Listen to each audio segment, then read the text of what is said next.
I'm Polaris. Today we're talking style.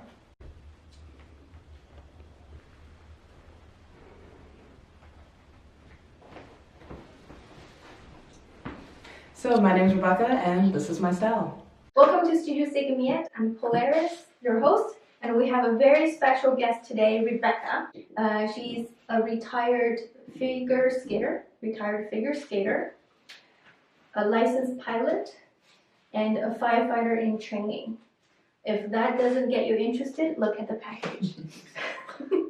We're going to talk about style for sure today, but I think the person behind the package is always more interesting. And we want to start with just the basic question, why figure skating? Well, initially I started when I was 3. So at that age, it was my mom who put me into figure skating. Fell in love with it. I was devastated when I was 15 when I was told I was no longer going to be funded for skating. But I miss it dearly. It's something that just kind of stays with you. It's something about being on the ice. I guess that's maybe not appealing to everybody, but when the ice is just cleanly, like it's just been cleaned, that first glide onto the rink, it's just something that kind of stays with you. Just hearing you sing it, I'm getting goosebumps. It just sounds so exciting. So you said that you're no longer getting funded. Was that like a government funding or your mom just? Oh no, that was just my mother. Yeah. But you started when you were 3. She should have seen a star was born. I know. No, that's a conversation we're gonna have after the chat. Maybe. And so you also went to art school for high school. For high school, yeah. Was that part of the being an athlete, or is that a conscious decision? How do you apply? How do you choose to go to that? So it wasn't my home school, which meant to attend, I had to audition. So with that, there was then the 4 different categories. So there was visual arts, dance, music, and art. So I had to apply, I had to audition. There was an interview. I had to bring a portfolio. So kind of like a huge deal at the age of 13, 14. So it's 6 years? No, it's regular high school, but to be then in the arts program, each year you have courses that are mandatory that you have to take. So I had art history, 8 courses worth, like 2 per year. And then each year was kind of different. One year we did like sculptures, one year was more still life drawings, paintings, stuff like that. And my home school was a Catholic school, and then Mayfield, the art school, was a public school. So it was a bit of a decision to say, like, I'm leaving, like the whole religion thing, like leaving that behind and then going to a public school.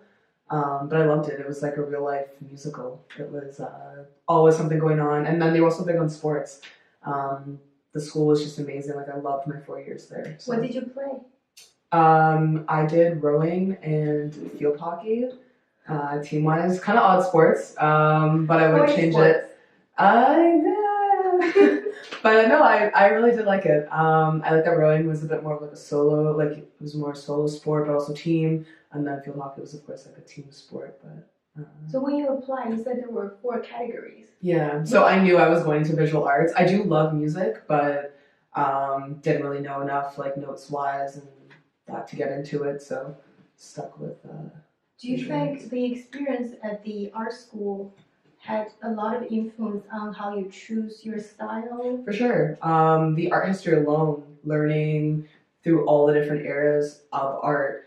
Still today when I see pieces, I'm like, oh yeah, that's that artist that I can't remember, but I know about, that I love. So yeah, definitely influenced. And then even getting to go to Europe 2 years ago to see some of the pieces in real life was like, whoa, like it was... Yeah, it's really cool. I know exactly how you feel. For the first time I went into the Louvre, and or even to see Monet. The first time I actually went to the museum to see the real water release.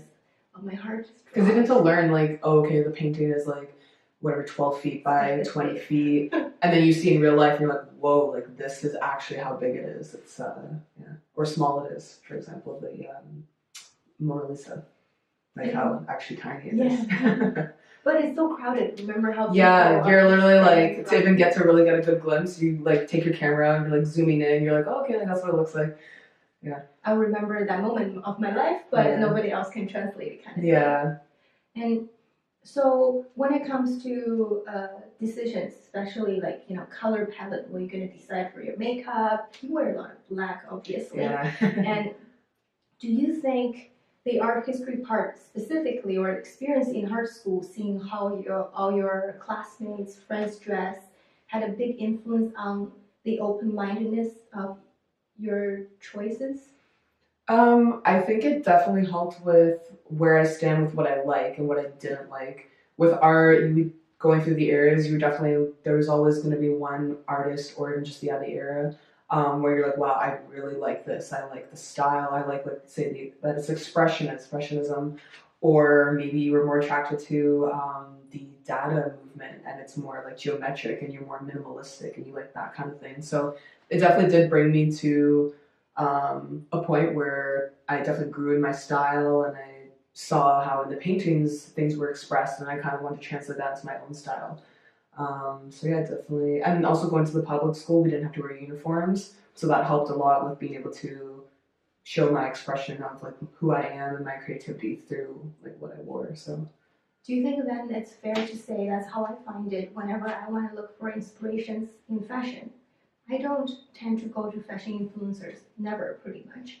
I watch the runway shows by looking at their stories, the character they're trying to translate, but more often I tend to be drawn to architecture, to paintings, to photography. Do you feel the same, like percentage? Yeah, and I think it's something that's also just like you subconsciously do. You don't just tell yourself, oh, I'm definitely going to check out this. You just do it because that's where it stems from. It's kind of just within you to gravitate towards those. Yeah, because that's something I always tell people. Look for inspirations everywhere. Look for inspirations, color palette, and all the things that you enjoy visually. Don't always be focused on, who's wearing what. Because then you ended up being a replica of that person, but often a worse version of it. And that is very important, and I wanted people to come out and speak about it and tell the truth for people who really have real style, really learn about art, to show their opinion, the people who have the real expertise or experience to voice up. Because I see so much people, like so many posts, and people get millions of followers. Yet those are what I consider not the most influential, not the most inspiring. But people still follow them, then they end up stuck with this particular trend of this person and never evolve. And it drives me crazy sometimes. It just makes me feel sad.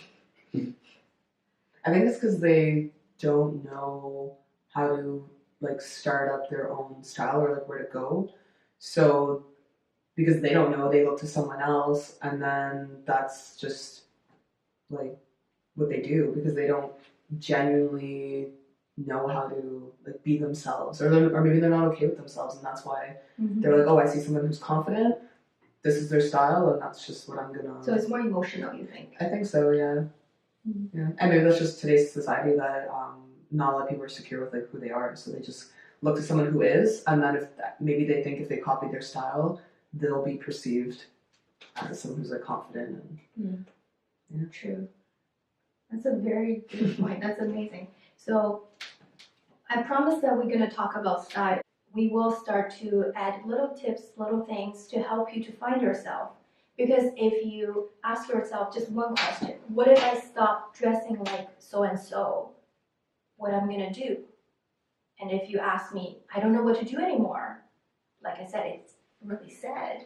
But I'm not here to tell any of the viewers to dress like you or me or anybody, but to find your own style, to truly know who you are.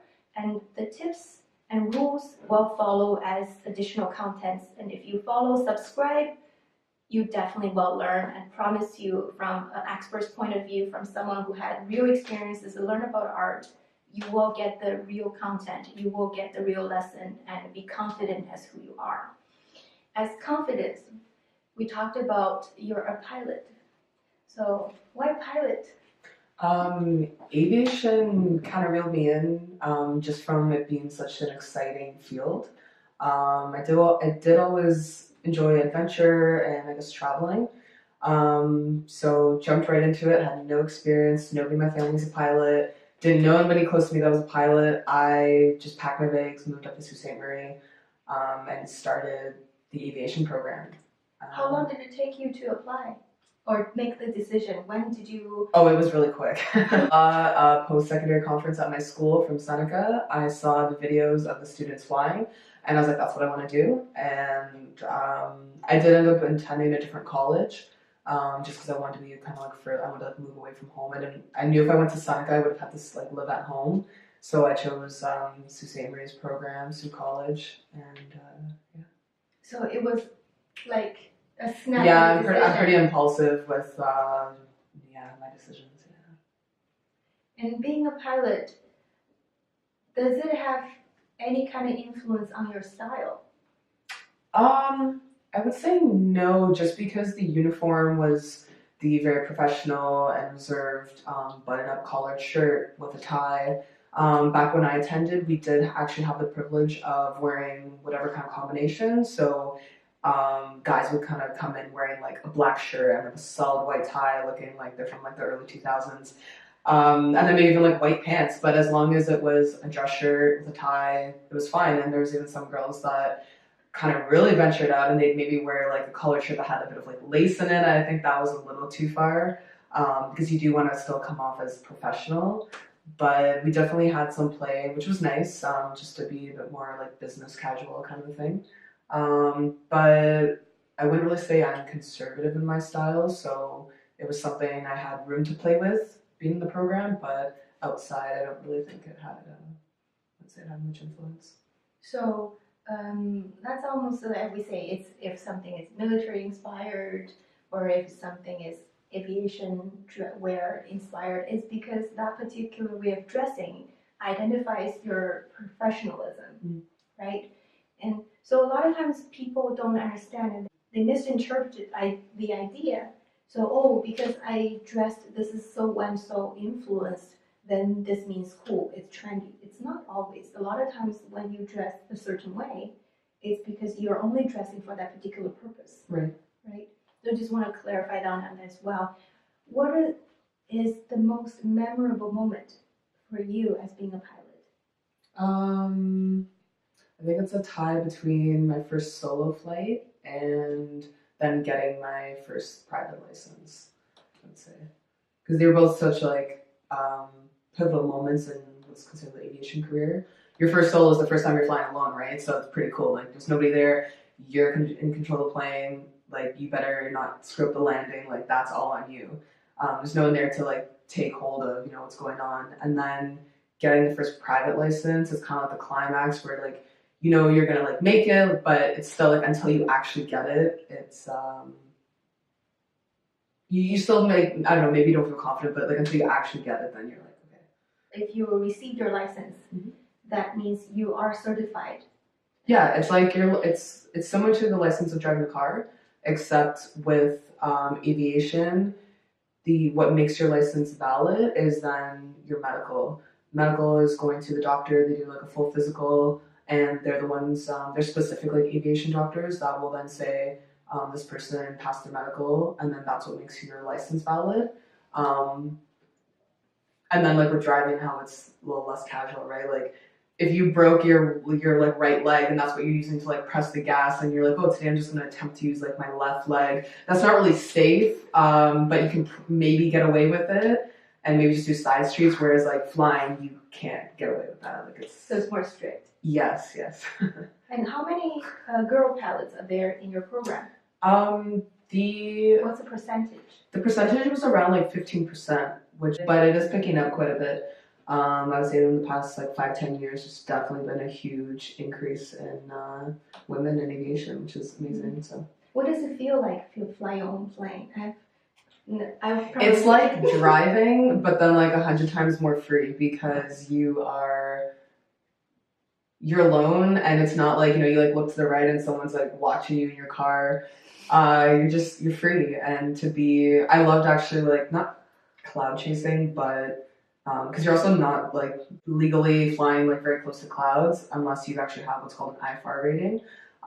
So with mine, I couldn't actually do that, but just to be kind of like, weaving through the clouds was something, I don't know, maybe as a kid you would like see in a movie or like a cartoon and kind of. So dream come true. Yeah. And I also really love meteorology, so to just actually be that close to the clouds and to like up close and personal and to kind of see actually how things form up there, it's really cool. It's like a completely different view. I think we all want to, clip an image out of your mind to know what exactly. Yeah, I've definitely seen some really cool like rainstorms. But that excites me, like that. I know that's not really everyone's cup of tea, but why not? I'm like really nerdy when it gets to excitement. Weather. So we have Jenny, the set designer, have Shakio, so people know. Do we all agree that's? Oh yeah, I would. Yeah, I'm already imagining it. Yeah. If someone don't describe it to us, we never knew how close up what it is like. Pictures don't always translate everything, right? No. So 15% of the female to the only girl in class for now. Yeah. And firefighting, and it's just more extreme. Yeah, kind of. Like I said, I was like adventure. I like the like go lifestyle, the excitement of it all. So why not get your license and start working as a pilot? Why? Because then when I graduated, what it led up to was to be like an airline pilot. That's the main goal. Income, Yeah, for sure. But I also saw the side where maybe not a lot of like, I guess, commoners or like the civilians see, which is the like aside from the glamorous side, but that you do spend most of your time alone. It's most likely in a hotel. You're always away from family. Your shifts are usually like say 3-4 days in a row because you're doing like different legs of the flights. And I didn't really like that. Already being away in Sault Ste. Marie, I was there for 6 years total. Wow. And I missed out on a lot of stuff here with family, whether it was birthdays or celebrations, weddings. I missed out on a lot, and I was like, I don't think I really want that. So it was 6 years? Total I spent in the Sioux, not in the program. Oh, okay. Yeah, in the Sioux. Because it was hard because I was always far, and that kind of hit home because I wanted to be there for, it's part of life, right? To be there with family and friends, and it made me really sad to know that I was missing so much. So you wanted your freedom. You don't want to give up your freedom. Yeah, I'm huge on my freedom. A lot of people were like, oh yeah, why don't you go into the military, like be a pilot, do that. And I was like, no, because if they base me somewhere that I don't like, how's it what am I going to do? And you also have to serve like 5 obligatory years. And I was like, no. So you have lots of options, but every single one you make, they're quick, but they're conscious decisions. Yeah. So why firefighter? I know I asked a lot of why, because did you like see another clip or? No. I actually wanted it before aviation. Oh. It fell into grade 10 when you take civics and careers. They ask you a whole bunch of questions. I forget the name of the test, but they see like, do you like working with children? Do you like working shift work, or do you like to do like freelancing? They ask you like everything about yourself. And the main 2 things that I got out of the whole testing was that I wanted to help people and that I wanted a job that I was active. I hated the idea of an office job. That I just like despised that entire idea. I knew from the beginning I never wanted to have to like sit down and be like typing all day. That was just like not my thing. So after aviation, I realized firefighting was still kind of like on my mind, and that's what I wanted, and I knew Seneca had a program, so I just applied. I didn't really tell anyone, I just did it. I should have gone to your school. If I did that test back in grade 10, my mom would never force me into commerce or finance, and I wasted I don't know how many years. Well, I met a lot of amazing people like Shakio and Jenny and other people from our program. I don't regret it, but I wish I had that known ahead of time. That I found it out by myself, so that's a little bit of a journey. But even people like me then found the test, and it's like how many years later, because when I think about like I was like 15 and like I turned 25 this year, so it's literally 10 years later where I'm like, hey, you know what, let's do this. Like so. It takes time. Like our cameraman who has his own studio now, right? Yep. So I know both of you have some questions, Shakio. Yeah, we can start with the question that we were talking about. So tell us what gave you the confidence to actually do it, because a lot of people are adventurous, but they don't have the confidence to pursue it. I like the line that says "fake it till you make it," because still, as I was explaining before, when I'm in training, sometimes I have this like not out of body experience, but I kind of take a step back, and it's like I'm looking at myself doing this, and it's like I still can't believe I'm actually pursuing this. So it's like, yeah, I do obviously have the confidence for it, but sometimes it's just the push you need to give yourself to be able to pursue it, and you'll along the way, like you'll kind of come back to yourself and find who you really are. But I think just taking that leap of faith and the risk, it excites me, but it scares me at the same time, because yeah, like even now, for like in the middle of like putting out a fire in the training building. And sometimes I just kind of like stop for a moment. I'm like, whoa, I'm actually here. I'm doing this. And then my, not my coworkers, but the students in my class, yeah, they're like, did you get that? Like, yeah. And I'm like, oh, yeah, okay, got it. And like, we're like, doing something else. And so it's definitely surreal. Like, it keeps hitting me where I'm like, I know I'm doing this now. Like, I'm pursuing, like, I'm almost graduating. Like, I know what I have planned for my future. But it's still like, I still look at myself as if I'm like a teenager back in high school and like, whoa, like this is me, like this is what I'm doing, like it's How many people can amaze themselves? I feel like The only time I do that is when I finish the outfit, I look in the mirror and it's like, I look good. I'm like, whoa, this is how amazing I am. Like, man. That's good. That's good. What about your? Do you think your parents had something to do with it, like instilling that kind of confidence? No. So I only grew up with my mom, but she was actually really against firefighting. Oh wow. Yeah. From like every aspect of it, she was just no. And then that's actually then why I had to pick something else, and aviation was the first thing that finally kind of clicked. And I liked it, so that's why I pursued it. And I still love aviation. I love flying. I miss it dearly, don't get me wrong. But firefighting gives me something where I'm more, not passionate about, but really like resonates with just who I am as a person, that it's so humbling to actually help people. Like I feel like I have a purpose where flying, it's just like, you come down from the flight and you're like, oh yeah, like I was on that heading the entire time. And it's like, no, you weren't. Like, yes, I was. Like, it's just something more like to be, I don't know. Like a zing. It's almost, it zings in you. It's something is coming out. It's like making you so full. Yeah. Inside. Like with flying, you can only be so accurate with, your headings and your courses and all that stuff. But with firefighting, there would be nothing ever that could replace saying like, I did what I had to do. I went above and beyond and actually saved someone's life today. Like you can't tell me that anything else can really replace that feeling. So.